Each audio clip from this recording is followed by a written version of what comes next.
எல்லோருக்கும் வணக்கம். இதைத்தான் நாங்கள் எதிர்பார்க்குறோம் அப்படின்னு இன்னைக்கு இன்ட்ராடேல நடந்த ஒரு சந்தோஷம் தான் லாங் டேர்மில் நடக்கணும்னு ஆசைப்படுறோம்.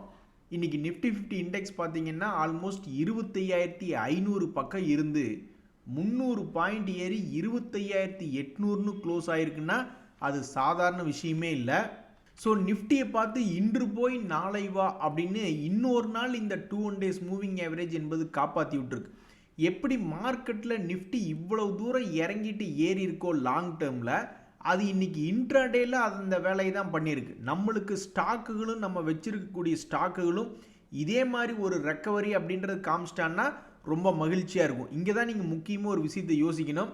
நீங்கள் பாட்டுக்கு இறங்குறப்ப 40% 50% லாஸ் பண்ணிவிட்டு ஏறுறப்ப 5% லாபத்தை புக் பண்ணால் அப்புறம் அந்த பிஸ்னஸை பண்ணணுன்ற அவசியமே இல்லையே.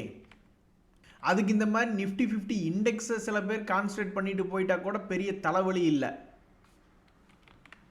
பல்வேறு அனலிஸ்ட் என்ன சொல்கிறாங்க மீடியாவில், இந்த மாதிரி நிஃப்டி 50 இண்டெக்ஸையும் பல்வேறு ஸ்டாக்குகளையும் கம்பேர் பண்ணும் பொழுது நிஃப்டி 50 இண்டெக்ஸினுடைய மூவ்மெண்ட்ஸ் என்பது கொஞ்சம் அவங்களோட கம்பேர் பண்ணும் பொழுது கொஞ்சம் ஸ்டேபிளாக இருக்குது அப்படின்ற மாதிரியான தகவல்கள் தான் இருக்குது.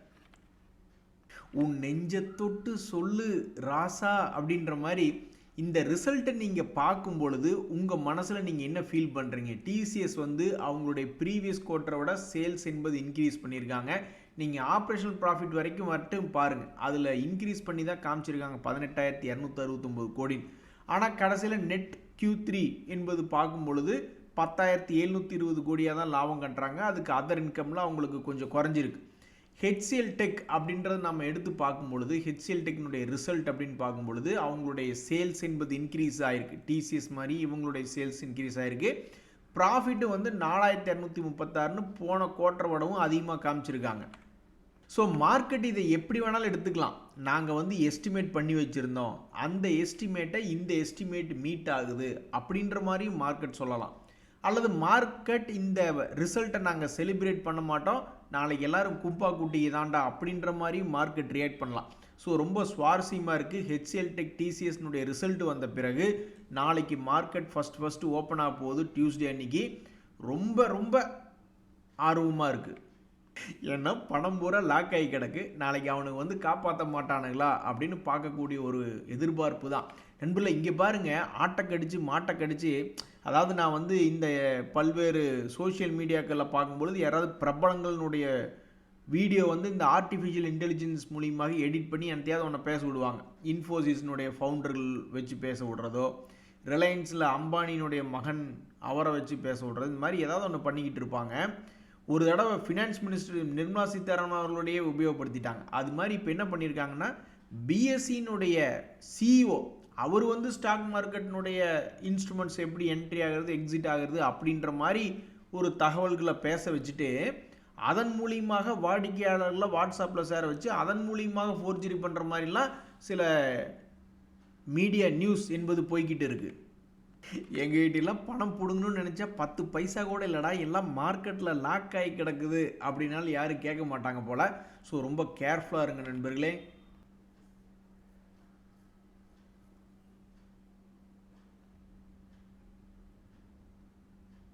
நண்பர்களே, இந்த ஐஎக்ஸ் ஷேர் வச்சுருக்கவங்களுடைய மனநலம் எப்படி இருக்குன்னா, எப்போத்தான் என் லைஃப் டைமுக்கு செட்டில்மெண்ட் ஆகிற மாதிரி நியூஸ் கம்ப்ளீட் ஆகும் அப்படின்னு நினைப்பாங்க.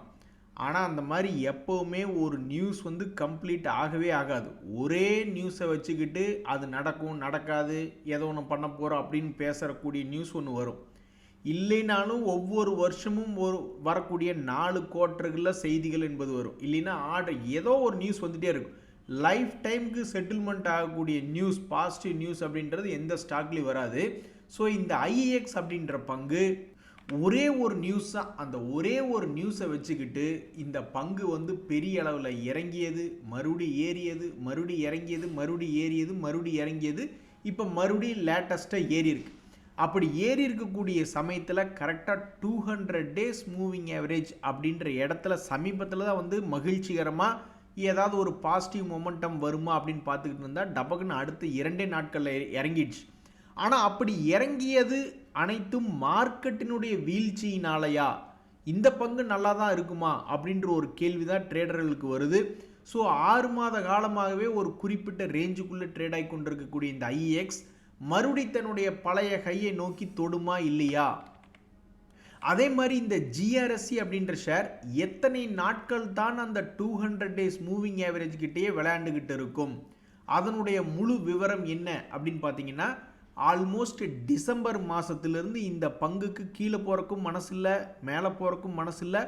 கிட்டத்தட்ட 2 மாதமாகவே ஒரே இடத்துல தான் இந்த ஜிஆர்எஸ்சி அப்படின்றது ட்ரேட் ஆகிட்டு இருக்கு. ட்ரேடர்களுக்கு தேவை ஒரே ஒரு ஜம்ப். அதே மாதிரி முதலீட்டாளர்களுக்கு தேவை ஒரு மிகப்பெரிய ஒரு ஜம்ப். ஏதாவது ஒரு பெரிய அளவில் தன்னுடைய பழைய கையை மீட்டெடுக்காதா, ஒரு 3500 போகாதா அப்படின்னு அவங்க ஏங்கி தவிச்சுக்கிட்டு இருக்காங்க. ஸோ இந்த பங்கினுடைய விலை கீழையா அல்லது மேலையா அப்படின்றது யாருக்கும் தெரியாது. எவ்வளவு நாட்கள் இது நடக்கும்? ஒரு தடவை என்ன பண்ணால் டெசிஷன் எடுத்துட்டான். இதே மாதிரி தான் ஒரு 6 மாதம் ஒரே இடத்துல சுற்றிக்கிட்டு இருந்தது இந்த ஜிஆர்எஸ்சி 200 டேஸ் மூவிங் ஆவரேஜ் கிட்ட. அதுக்கப்புறம் டெசிஷன் எடுத்தான் பாருங்க, 1600லேருந்து 3500 ஆல்மோஸ்ட் பணத்தை டபுள் பண்ணி விட்டுட்டு தான் அப்புறம் கீழே வந்து விழுந்திருக்கான். இனி அடுத்தது உன்னுடைய மூவ்மெண்ட் என்ன?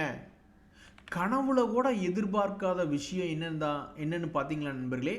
முரட்டுத்தனமாக இந்த தங்கமும் சில்வரும் விலை ஏறிக்கிட்டே இருக்கு. அது ஒன்று தான் இப்போதைக்கு நம்ம நாட்டில் உருப்படியே விலை ஏறிக்கிட்டே இருக்கு. ஸோ பொதுவாக ட்ரேடர்களுக்கு என்ன ஒர்க் ஆகுது, என்ன ஒர்க் ஆகலை அப்படின்னு பார்த்தா, எந்த பங்கு மேல் நோக்கி ஏறி வருது அப்படின்ற ஒரு செய்தி வருது இல்லைங்களா? அந்த செய்தி வந்ததுக்கப்புறம் அந்த பங்கு தொடர்ந்து ஏறினால் தங்கத்தினுடைய விலை ஏறுது அப்படின்றது போன வருஷத்தில் தகவல் வந்தது. அதே மாதிரி இந்த வருஷத்தில் அந்த தங்கம் தொடர்ந்து ஏறினால் நம்மளுக்கு ஒர்க் அவுட் ஆகும். அப்படி இல்லை, ட்ரெண்ட் ரிவர்சல் என்பது ஆனால் தான் நம்மளுக்கு பிரச்சனை. ஆனால் நாட்டில் நடக்கிற நிலைமை பார்த்தா ட்ரம்ப் அவர்கள் திடீர்னு சமாதானமாக போகிற மாதிரியா இருக்குது. அந்த டென்மார்க்கோட ஏதோ ஒரு விஷயத்தை இழுத்து விட்டாப்புல. ஸோ நாட்டு நிலைமையே சரியில்லை. முதல்ல வந்து சைஞ்சக்கா கோஸ்டியல் அமெரிக்காவுக்கு அப்படின்னு பார்த்தோம்னா இந்த யுனைடெட் கிங்டம், யூரோப்பியன் யூனியன் இது போன்ற பல்வேறு ஆட்கள் சப்போர்ட் பண்ணுறதுனால தான் அமெரிக்கா என்பது மிகப்பெரிய ஆட்களாக இருக்கிறது. ஆனால் அவங்களுக்குள்ளேயே ஒரு பிரச்சனை என்பது வரும் பொழுது மறுபடி தங்கம் கோல்டு தான் இருக்கக்கூடிய ஒரே ஆபத் பாந்தவனாக இருக்கிறது.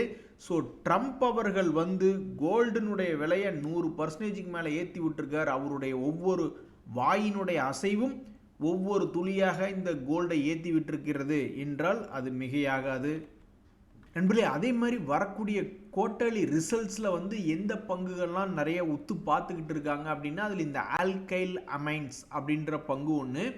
அந்த பங்கினுடைய ஏற்றமும் இறக்கமும் பெரிய அளவில் தொடர்ந்து இருந்துக்கிட்டே தான் இருக்குது. அது சரிவை நோக்கி போகக்கூடிய ட்ரெண்டாகத்தான் இருந்தாலுமே அதனுடைய ஏற்றமும் இறக்கமும் மிகப்பெரிய அளவில் இருக்குது. சமீபத்தில் கூட 1500 2025 வந்தான். அப்புறம் மறுபடியும் 2400ன்னு போயிருக்கான். இப்போ மறுபடியும் 2026 1 இயர் லோ அப்படின்ற இடத்துல வந்து விழுந்திருக்கு. அப்போ 0.64% டிவிடன் கொடுத்து கொண்டு இருக்கக்கூடிய இந்த ஆல்கைலமைன், கடன் இல்லாத இந்த ஆல்கைலமைன் வரக்கூடிய குவார்ட்டர்லி ரிசல்ட்ஸில் என்ன ரிசல்ட் கொடுக்கும்? அதே ஒரு 50 கோடி 40 கோடி ரிசல்ட் கொடுத்தா கூட போதுமே அப்படின்ற மாதிரி பல பேர் பார்த்துக்கிட்டு இருக்காங்க. அதே மாதிரி சமீபத்தில் இந்த பாரத் ஹெவி எலக்ட்ரிக்கல்ஸ் BHEL அப்படின்ற ஷேர் ஃபோக்கஸில் இருக்குது. ஏன் அப்படின்னா சமீபத்தில் தொடர்ந்து மேல் நோக்கி ஏறி வந்து கொண்டிருந்த இந்த BHEL 300 ரூபாயிலிருந்து சரக்குன்னு ஒரு 3 நாட்களில் இறங்கி 200 டேஸ் மூவிங் ஆவரேஜ் பக்கத்தில் ட்ரேட் ஆகிட்டு இருக்கு.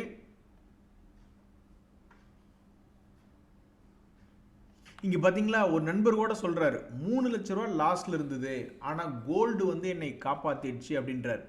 எதனால் அப்படின்னு பார்த்தீங்கன்னா, இந்த கோல்டு அண்ட் சில்வர்னுடைய விலை தொடர்ந்து ரெக்கார்டு ஹை என்பதை நோக்கி போய்கிட்டே இருக்கு. பாவம் இன்னொரு நண்பருக்கு ட்ரெண்ட் அப்படின்ற சிங்கிள் ஷேரு 2.5 லட்ச ரூபா லாஸ் பண்ணி விட்ருக்கு. இது என்ன கொடுமையாக இருக்குது. இதெல்லாம் ஏன் நடக்குதுன்னா நண்பர்களே, இப்போ எப்படி கோல்டு அண்ட் சில்வர் உச்சத்துக்கு மேலே உச்சம் போய்கிட்டு இருக்கு, அப்படி தான் ட்ரெண்ட் ஒரு காலத்தில் உச்சத்துக்கு மேலே உச்சம் போயிட்டு இப்போ சமீபத்தில் கடும் வீழ்ச்சி. அதே மாதிரி சமீபத்தில் வந்து எப்படி இந்த கோல்டு அண்ட் சில்வர் மாதிரியே உச்சத்துக்கு மேலே உச்சம் போன சில பங்குகள் அப்படின்னு எடுத்து பார்த்தோம்னு வச்சுங்க, இந்த ஹிந்து பெட்ரோ, IDBI, JSL, இந்த 2025 ஒரு வருஷ பீரியடில் பல பங்குகள் வந்து 100% பக்கம் ஏறி இருக்கு. 250 ரூபா ரேஞ்சில் இருந்த இந்த ஹிந்துஸ்தான் பெட்ரோலையும் 500 வரைக்கும்லாம் போயிருக்கு. இதனால் என்ன ஆகுதுன்னா பல பேர்த்தினுடைய அமௌண்ட் என்பது இன்க்ரீஸ் ஆகுது. அப்புறம் மறுபடியும் எப்படி ட்ரெண்ட் கீழே விழுகுதோ அப்போ டோட்டலாக லாஸ் பண்ணி விட்டுறாங்க. ஆனால் கோல்டு அண்ட் சில்வர் பொறுத்த வரைக்கும் பார்த்தீங்கன்னா நல்லா அமுக்காணி மாதிரி உட்காந்துருப்பாங்க சில பேர். நல்லா அவங்க போட்டிருக்கக்கூடிய நகைகள் வந்து 50 பவுன் 100 பவுன் இருக்கும் பொழுது அதனுடைய விலை வந்து மேலே ஏறினாலும் சரி கீழே இறங்கினாலும் சரி அதை பற்றி அவங்களுக்கு கவலை இல்லை. ஏங்க எக்ஸ்கியூஸ் மீ, நீங்கள் 1 கோடியோட நடந்துக்கிட்டு இருக்கீங்க, பார்த்து நடங்க அப்படின்ற மாதிரி கோல்டு அண்டு சில்வர்னுடைய விலை என்பது உச்சியில் போயிட்டுருக்கு. ட்ரம்ப் அவர்களுடைய ஆட்சி காலம் முடியறதுக்குள்ளே ஒருவேளை கோல்டை 5 லட்சம் ஒரு பவுனுக்கு கொண்டு விட்டாலும் ஆச்சரியப்படுறதுக்கு இல்லை அப்படின்றதான் பல பேர் இப்போ யோசிச்சுக்கிட்டு இருக்காங்க. அப்படி மட்டும் ஒரு பவுன் 5 லட்ச ரூபா போயிடுச்சுன்னு வச்சுங்க, நான் போய் காலிலே விழுந்துருவேன். எம்மா பார்த்து குடும்பத்தை தூக்கி நிறுத்துமா, 40 வருஷமாக எங்களால் முடியல, ஒரு கால் டாக்ஸி பிடிக்கிறேன், நேராக சேட்டு கடைக்கு போவோம், உழைச்சி ஓடா தேஞ்சு போயிட்டேன், பார்த்து கொஞ்சம் ஹெல்ப் பண்ணுமா அப்படின்ற மாதிரி தான் கேட்கணும். நண்பர்கள், இன்னொரு மிக முக்கியமான பங்கு லிண்டே இந்தியா அப்படின்ற பங்கு இன்றைக்கி வால்யூம் அதிகமாக நடந்திருக்கு, 3% ஏறி இருக்கு. எங்கிருந்து ஏறியது அப்படின்னு பார்த்தீங்கன்னா, சமீபத்தில் இந்த பங்கு ஆல்மோஸ்ட் 5600 ரூபாய் என்பது போல் வந்து விழுந்தது. ஸ்பேஸ் ரிலேட்டடாக இருக்கக்கூடிய பங்குகளில் இவன் ஒருத்தன் தான் உருப்படியாக லீடராக இருக்கான். ஸோ அப்படி இருக்கக்கூடிய இந்த பங்கு சமீபத்தில் 3% இன்றைக்கி ஏறி கரெக்டாக ரெசிஸ்டன்ஸை தொற்றுருக்கு.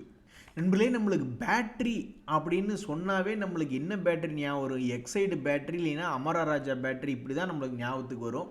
இப்போ ஓலா எலக்ட்ரிக் அப்படின்றவங்க வந்து இன்றைக்கி ஓலா சக்தி அப்படின்ற அவங்களுடைய பேட்டரியை வந்து இன்ட்ரடியூஸ் பண்ணியிருக்காங்க. ஃபஸ்ட் இது ரோல் அவுட் ஆயிடுச்சு ஃபேக்ட்ரி விட்டு அப்படின்ற ஒரு தகவல் வந்திருக்கு.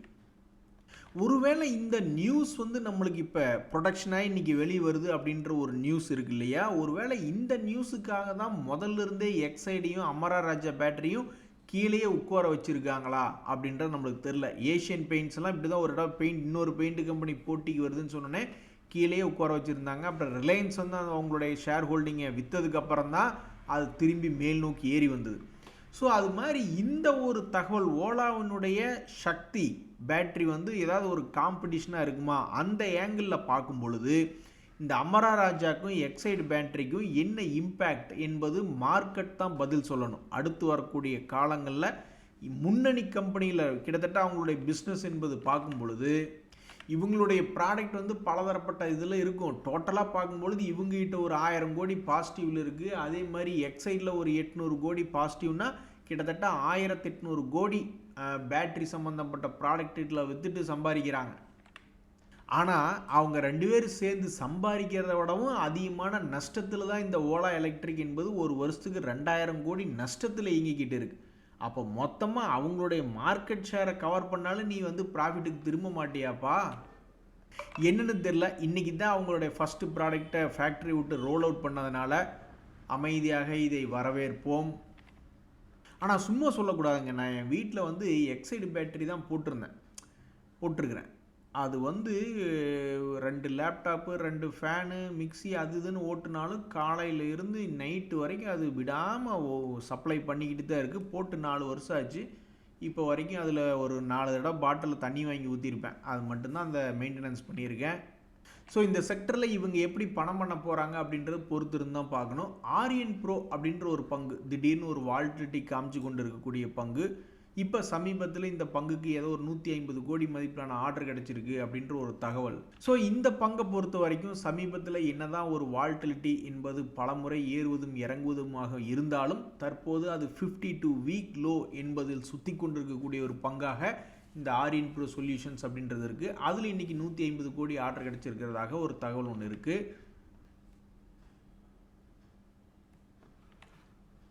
ஆடாடா நண்பர்களே, இங்கே பார்த்தீங்களா, இன்றைக்கே வான வேடிக்கையாக இருந்தது ஷேர் மார்க்கெட்டில். இனி நாளைக்கும் ஒரு எக்ஸ்பைரி, அது போக வந்து வரக்கூடிய வியாழக்கிழமையும் ஹாலிடே அப்படின்ற மாதிரி டிக்ளேர் பண்ணியிருக்காங்க என்எஸ்சி அண்ட் பிஎஸ்சி எக்ஸ்சேஞ்சஸ். ஏன் அப்படின்னா மகாராஷ்டிரனுடைய எலெக்ஷனை காரணமாக காமிச்சு. அடாடா, வெள்ளிக்கிழமை எலெக்ஷன் வச்சுருந்தாங்கன்னா 3 நாள் லீவை போட்டு எங்கேயாவது டூர் மாதிரியாவது சுற்றி இருந்திருக்கலாம். என்ன பண்ணுறது, ஒன்றும் பண்ண முடியாது. ஸோ வரக்கூடிய வியாழக்கிழமை அன்னைக்கு முனிசிபல் கார்பரேஷன் எலெக்ஷன் மகாராஷ்டிரா அப்படின்ற ஒரு காரணத்தை காமிச்சு 15 ஜனவரி ட்ரேடிங் ஹாலிடே. அதே மாதிரி பார்த்தீங்கன்னா நண்பர்களே, இன்றைக்கி என்ன நினச்சான்னு தெரில, ஐஎஃப்சி எல்லாம் வந்து one of the top gainer list அப்படின்றதுல வந்திருக்கு. எஸ்ஜேவிஎன் பங்கு அதே மாதிரி தான். ஸோ இந்த ஐஎஃப்சிஐ பங்கு ஒரு காலத்தில் லாஸ் மேக்கிங்காக இருந்தது, அதுக்கப்புறம் ப்ராஃபிட் மேக்கிங் இருந்தது. அது போக இப்போ வால்டிலிட்டி அப்படின்றதுலாம் நம்பர் 1 ஆயிடுச்சு. போன வருஷத்தில் பார்த்தீங்கன்னா 35 ரூபாயிலிருந்து 70 ரூபா வரைக்கும் போயிருக்கான். அப்புறம் மறுபடியும் இப்போ தான் சமீபத்தில் 45 ரூபாயில் வந்து விழுந்து கிடந்த பங்கு இன்றைக்கி பார்க்கும்போது 56ன்னு இருக்குது. 200 டேஸ் மூவிங் ஆவரேஜ் என்பதை தாண்டி இருக்குது. இனி இவனுடைய வாழ்க்கையில் விடிவு காலம் எப்படி வரும்னு தெரியல. போன வருஷத்துக்கு முந்தின வருஷம் மார்க்கெட் நல்லா இருந்தப்போ 2024 90 வரைக்கும் போயிருக்கு, கீழே 35 வரைக்கும் போயிருக்கு. இனி அடுத்த கட்ட நகர்வு என்ன? அதே மாதிரி தான் எஸ்ஜேவிஎன் அப்படின்ற பங்கும் நல்ல ஓரளவுக்கு வால்டிலிட்டியான பங்கு தான். சமீபத்தில் அதெல்லாம் 160 வரைக்கெல்லாம் வந்த பங்கு 50% இறங்கி 80 ரூபாயில் ட்ரேட் ஆகிட்டு இருக்கு. இனி அவன் வாழ்க்கையில் எப்படி ஒளி வரும் அப்படின்றதையும் பொறுத்து இருந்து தான் பார்க்கணும். நண்பர்களே, இந்த சிகரெட் ரிலேட்டடான தகவல்னால தொப்புன்னு கீழே விழுந்தாங்க பார்த்தீங்களா 2 பேர். இந்த ஐடிசி அப்படின்ற ஒரு பங்கு, காட்ஃப்ரே பிலிப்ஸ் அப்படின்றது. ஸோ பல நாட்கள் கழித்து அந்த பேட் நியூஸை அப்சர்வ் பண்ணதுக்கப்புறம் இன்றைக்கி முதல் முறையாக இந்த காட்ஃப்ரே பிலிப்ஸ் என்பது ஒரு 3% ஏறி இருக்குது. ஐடிசி உடனே எவ்வளோ பர்சன்டேஜ் போய் ஏறி இருக்குது அப்படின்ற மாதிரி நான் போய் பார்த்துக்கிட்டு இருந்தேன். ஒரு 0.25% ஏறி இருக்குது. 85 பைசா தான்.